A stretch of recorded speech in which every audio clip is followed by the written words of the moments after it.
Okay, now how to pair your mobile.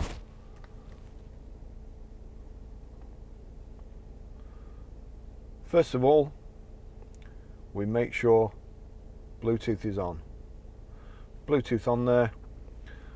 I always look to see if the phone shows up on my Bluetooth first before I do anything with the unit. Sometimes it does, sometimes it doesn't.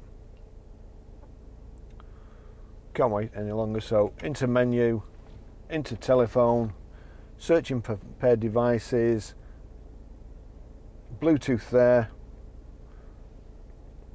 search, that's third along, search, Bluetooth device is pairable to search to ensure functionality. So it's found hands-free there. We'll see if it changes to BM, usually does. There you go, BMW 4037, click on that,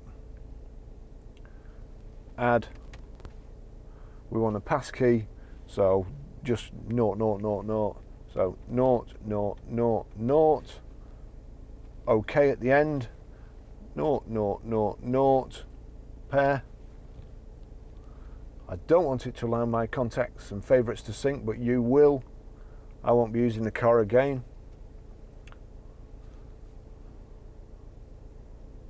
And there we go, it's connected.